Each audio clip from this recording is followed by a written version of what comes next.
Welcome, welcome back. Once again, it is 2021. Darren Smith from the Ship Sports Radio 810 Kansas City and KOKC Radio, along with my guy, Mr. Steve Walsh. You can hear him every Saturday morning at 11 o'clock a.m.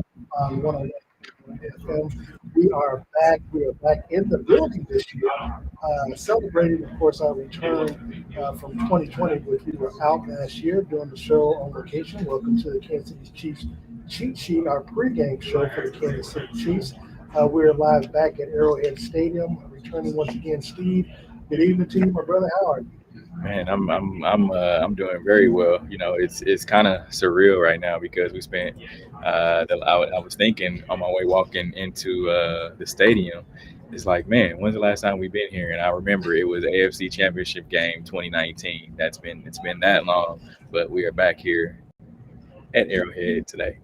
Yeah, and of course, we expect not a full capacity crowd because it's just a preseason. It is the only preseason game for the Kansas City Chiefs. Their only home game, which means they have what? 9 regular season games this upcoming season. But tonight at 7 o'clock p.m. on a Friday night lights, the Kansas City Chiefs will be hosting the Minnesota Vikings. Kansas City comes into this game with the 2-0 record. Of course, of the Minnesota Vikings, they are 0-2. Chiefs starters are expected to play the majority, if not all, of the first half, according to injury this week. Steve, your thoughts on the fact that injury said it's like last week? Look for the Starks to play the first half, possibly even opening drive in the third quarter. When you look around the league and you find out and you see some of the other games that have taken place over this past 3 weeks, and it's like, oh well, Baker Mayfield isn't playing, then that gives you a hair scratcher. Then you look over at with the Chargers and you see their quarterback isn't playing. So there's a lot of back and forth. Should these guys be playing? Should they not be playing? You have a $500 million quarterback on your roster. Should he be out there taking the necessary, hits possibly? But then you think about that they need to get some camaraderie with this offensive line. You talked about it every week that we've done this show, that Patrick Mahomes needs to become more familiar. They need to understand his cadence and things like that. So I definitely agree. But here's the thing about it. If you're going to have Patrick out there, you don't want him taking any unnecessary risks. And if you guys remember last week when Patrick, had the 3 yard run for a first down, he took an unnecessary hit. And so that's one of the things that you have to explain to him, like, hey, I'm gonna keep you out there, but you don't need to take any unnecessary risks. Well, look, I get it. But as Andrew said, Patrick's a football player. It's hard to keep Cage lying locked up. The season opener, as you saw that you a couple of times against the Cardinals, he's going to take off. He's going to get the first down. Like you, as as long as it's not a designed play, I don't really have a problem with it because I think, the good thing about Patrick is that by him doing what he's doing, and this is why I agree, and I always say that the player should play leading up to the start of the season. Because you look at a player Baker Mayfield when you come to Kansas City Mhm. before. Look at the Dak Prescott.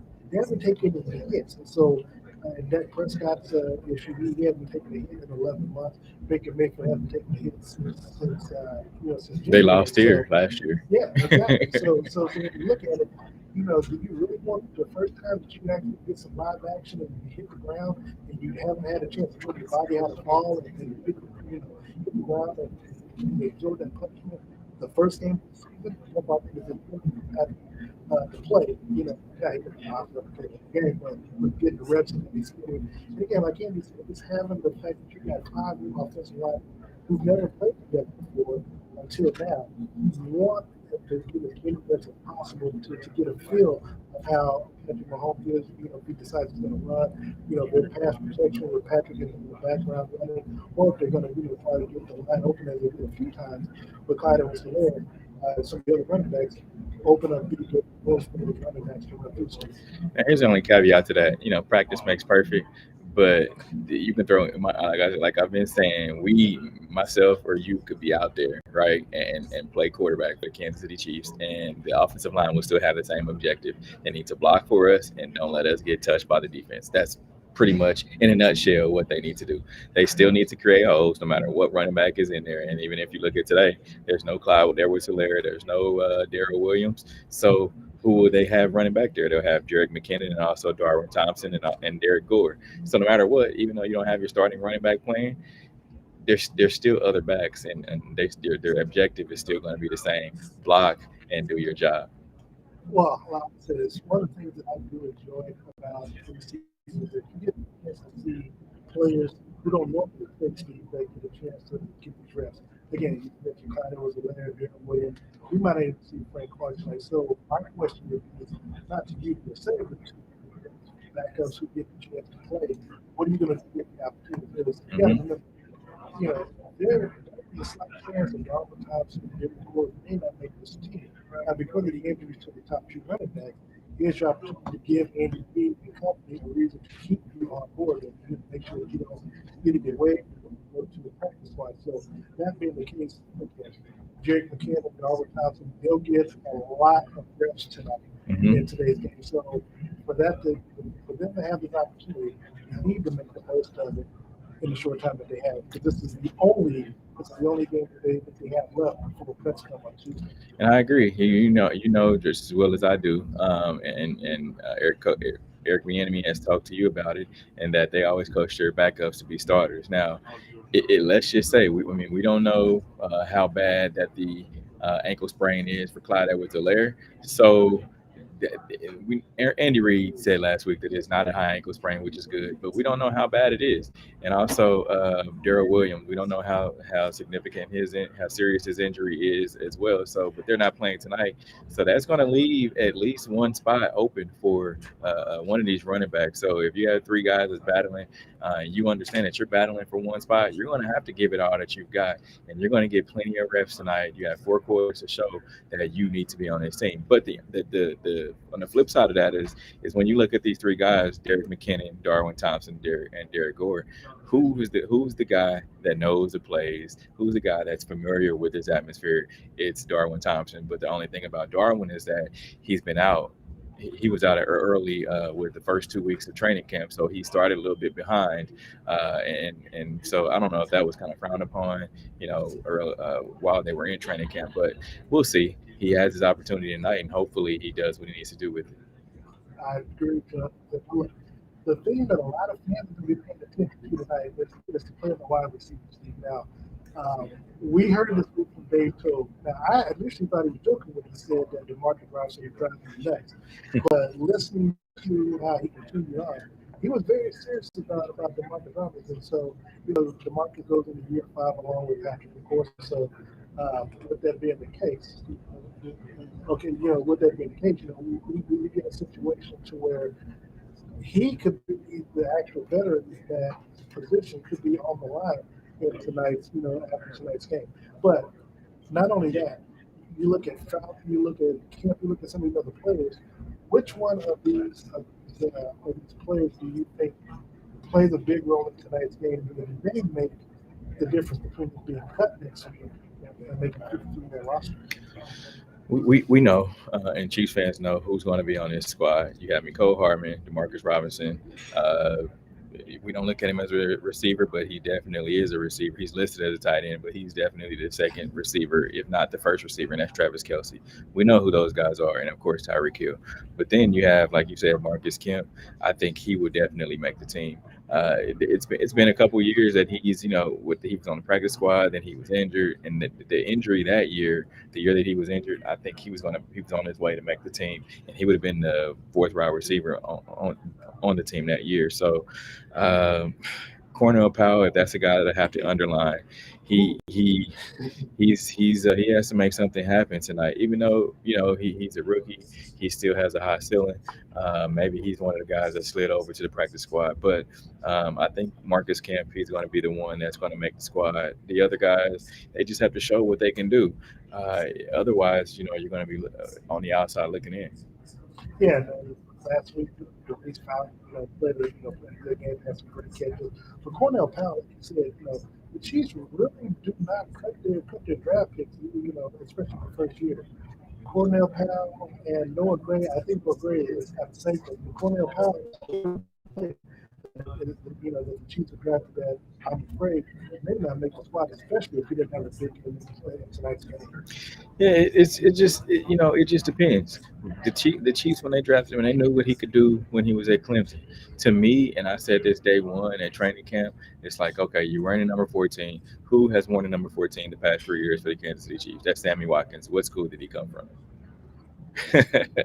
So it's like, all right, you're out there, you look like Sammy, but are you able to play and catch the ball like Sammy? Here, and we know Andy Reid's offense is very complex. We know Andy Reid's training camp is not the easiest in the league. So with all that being said, this is still new. It's still new to him. He's given if we look at it like this, he's giving Nicole Hardman a long leash, a very long leash. So I would see Cornell Powell being able to make this team. I don't want to look at the other side of the ball. Of course, we are under 30 minutes, 25 minutes before the kickoff. The game will be shown locally on KSHB Channel 41, nationally on the NFL Network. The Chiefs prime time matchup against the hopefully Minnesota Vikings right here at Arrowhead Stadium. Steve, looking at the defensive side of the ball, with the addition of Jan Reed, now that is the one player in one position I'm going to be focused on tonight's game because his addition has allowed Steve Spagnuolo to do a lot of creative things, obviously, moving Chris Jones to the defensive end. Look, Frank Clark might not play defense, but we get a chance to see what Mike Dana and his replacement and his substitute, see what he's able to do with the first teamers. But I do like the fact that because you bring Jerry in, Steve has been able to be creative in movement because we saw last week Colin Saunders playing linebacker. Now, of course, Saunders said that he doesn't mind being rotational player among some of the others, but if he's able to get some snaps even at linebacker, that makes him more valuable to the team as well. So your thoughts on the fact that Jan Reed, his addition to the team, what are you looking forward to in tonight's matchup on the defensive side of the ball? Here's the thing about what Jaron Reed does. He opens up everything for everyone else. When Chris Jones came into the league, he was going to be that right down middle. Where Jaron Reed is right now. Now they've been able to slide him outside. Chris Jones has lost some body fat.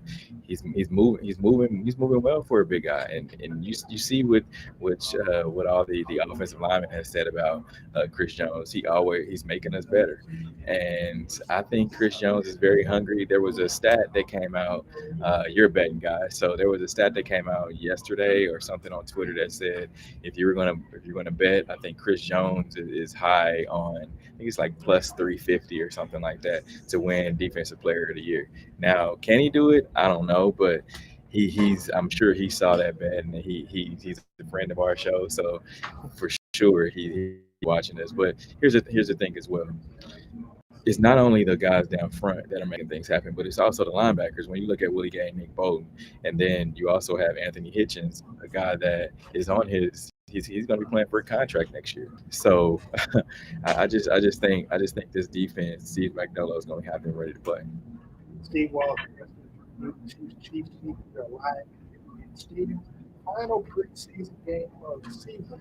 The only home game for the Kansas City Chiefs and the take on the Minnesota Vikings. Steve, looking at the defensive back, but that's of course something that fans have had question marks. They're going in the training camp as we exited out.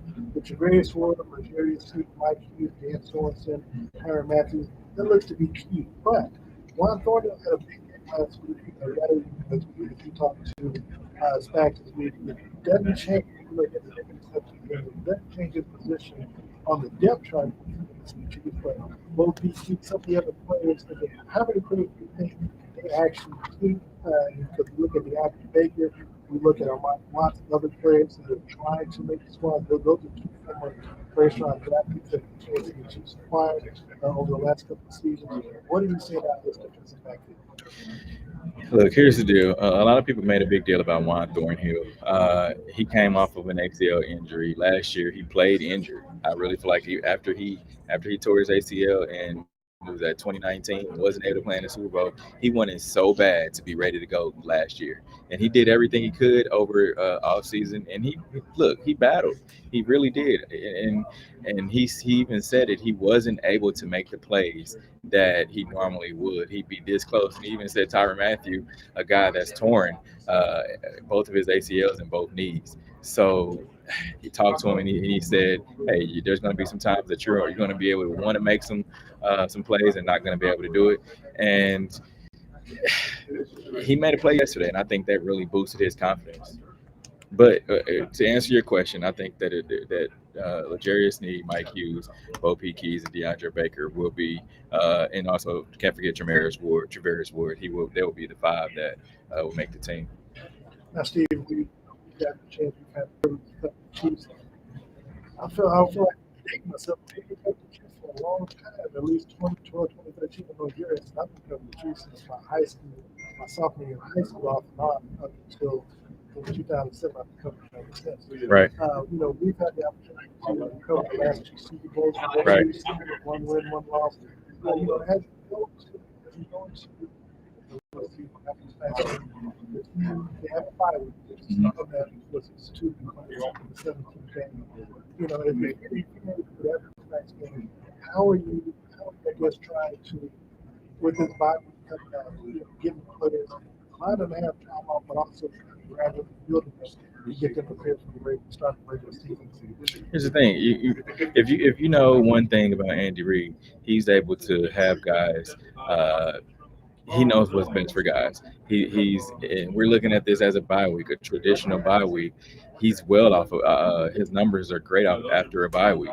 So he's going to have a lot of time that's going to be able to be had to plan for the Cleveland Browns, and he's going to give the guys enough time. And I don't think that they're going to be able to go as hard as they were during training camp because listen.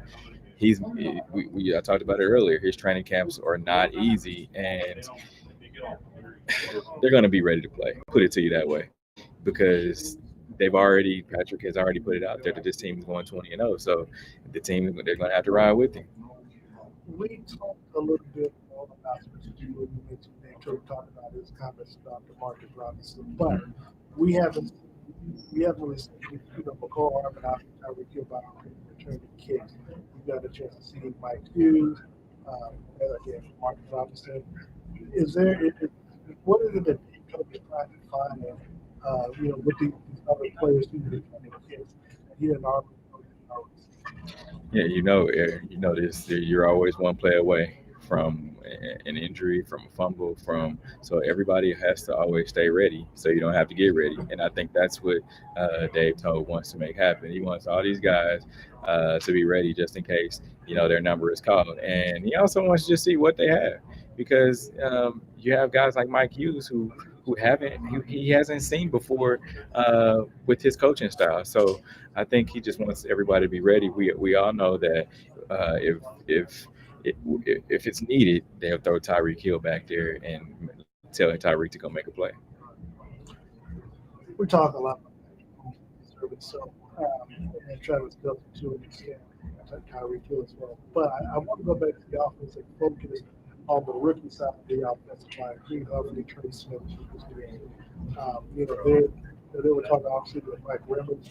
If healthy, he might get that position back. But I really don't see anyone trying to knock Lucas off the game on the start. What have you seen from these three rookies, and what gives you confidence that they're going to be every bit as good, not only as advertised, but as Chiefs fans hope? Here's the thing: they're coming in with a lot of confidence. Andy Reid I'm sure he's put them to the side and said, "Hey, this is what needs to be done. You guys, of course, have heard what happened last year. So we're putting a lot of trust in you guys to guard our $1 billion man." And I think their play style and Patrick's play style, they match really well. And face it, Patrick isn't old by any means. So he's relatable. He's an approachable guy. He even said that he took these guys to a Royals game. So I think they've meshed really well, and even being away from Kansas City up in St. Joe, which was really important. So I think they've meshed really well, and they're going to be ready to go. But here's one thing that when we talked to Creed Humphrey, or what was it earlier this week that Creed said, it kind of stuck with me. He said, Patrick has definitely told us to go out there and play our game, and that's what we're going to do. And even asking Creed, Patrick has the ability to extend plays. We all know that, right? So Creed asking Creed, it was like, okay, have you had to adjust your game at all to kind of be fulfilling for Patrick?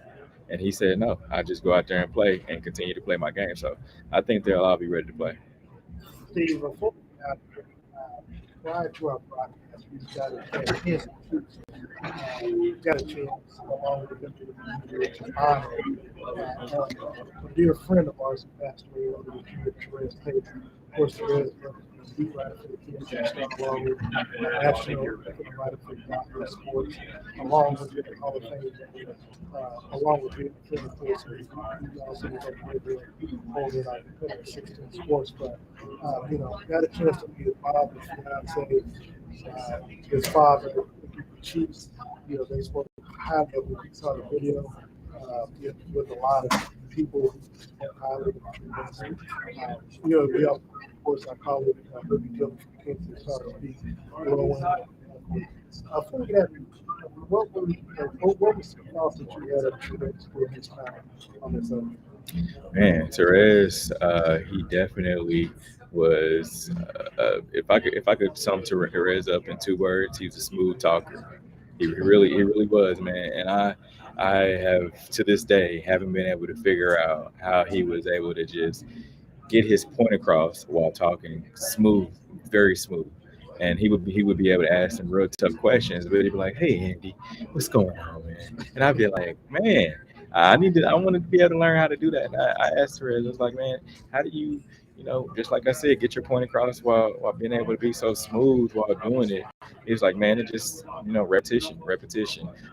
He's definitely one of the best writers that I've ever read, and journalists that I've ever read. So, man, he basically he was an approachable guy. Even I spent some time with him down in Orlando. You know the story. I won't go over it again, but he's one of a kind, man. He definitely will be missed. I will say, I'll never forget the trip. I can't remember who it was kind of what it was when I was cooking. I was on Radio Row, and he was around. I said, "Man, can I get an interview with you?" This, of course, my early grinding days. I'll be grinding. So, again, he was at 16 at that time. I know I was my parts station kid on Kid Steve. And his thing was like, what this all about? But I'll come after the show cooking. And so that meant a lot, but he didn't have to. And we both shared a love for Timothy of pro wrestling. I know he was like, I had this faith in girl, but you know what? When you were a kid, sorry, when you when it's something you grew up with and you still kind of watch, you still talk about things and stuff like that. I mean, it was something about us that we were both graduated historical psychology university, and so it was stuff like that that brought us together. Look, like you said, you love football, you talk, you love the game too. So that really, just meant a lot. But I remember we talked and text a couple of days before he passed away. And so I still have his text messages in my phone and iPad. So I haven't been able to delete it. But he's somebody that's genuine, straight shooter, told you like it was, and you have to respect him. So we will be best at that good experience. Because past me, Steve, I had Steve Apnea, but at the time before I started Wales, I was 335 pounds. People come up my weight. You have to understand. You know, I look back at some of my photos from just from last year. I was like big. I mean, it really like big. And so knowing that knowing that tomorrow's not coming to you, it kind of woke me up and made me want to, have a little lifestyle change. So dropping 65, 70 pounds, a little more than that, thankful. Well, I'm hurtful that kind of prove me, but if it hadn't, I might not get it. Might not get it on a month. So with that, we salute you as Taylor, life, we salute you as Chiefs. The credit we have retired is which, I guess nobody's ever going to sit there. Again, I'm not sure how that's going to work, but we had a plaque. We donated $10,000 to a scholarship fund up at Howard University, who were best part of the grade on $100,000. So, all that being said, once again, Kansas City Chiefs take on the Minnesota Vikings tonight, Arrowhead Stadium. Kickoff is a little under 12 minutes to go before kickoff. Again, the National, the NFL Network, the simulcast of the local network on PSH Channel 41. See, before we get out of here, let people know who you think's going to win tonight's game. Do the Chiefs cover point spread or over under 35? Yeah, I think the Chiefs are gonna come out for that. Wins or losses, preseason, who cares, right? But no one has won the Super Bowl from just winning, going undefeated, in preseason. So I can't say that. But here's the thing: I think that the ones are going to come out here and do their job, and it's gonna be left up to the twos and threes to make up for them, and come out here and win the game. I think the Chiefs are going to win. I haven't heard yet if the starters for Minnesota will play. Uh, but that's left to be seen. But here's the thing: to cover, I think they'll cover the spread. But did you bet on them? Of course. Okay. Yeah. Well, I think they'll cover the spread. I got to go spread. Okay. I'm going with that. Hoping they before we got it, let people know where they can find social media when they continue tomorrow. Hey, you can catch the W Show tomorrow morning, 11 a.m. to noon, 100.1 FM. Follow myself on social media at Steve Walls KC. Catch the W Show at the W Show KC. Like us on our social media platforms. And of course, you can tune in on Sunday morning sports radio leadership with Will Smith. I'll be on from 9 to 11, Monday through Friday from 3 to 4 p.m. on ESPN Kansas City. We're here in Australia. Also, you can hit me up on Twitter at for Steve Walls, I am Darren Smith. We will be back live at 2 o'clock p.m. Sunday, September 12th, as we kick off the 2021 regular season as the Chiefs host the Cleveland Browns. Steve Walls and I will be with you the entire season at home and on the road all the way through the Super Bowl 56, bringing you the best coverage, pregame, postgame coverage for the Kansas City Chiefs that we have to offer. So until then, thank you so much for joining us. Go Chiefs, we are out.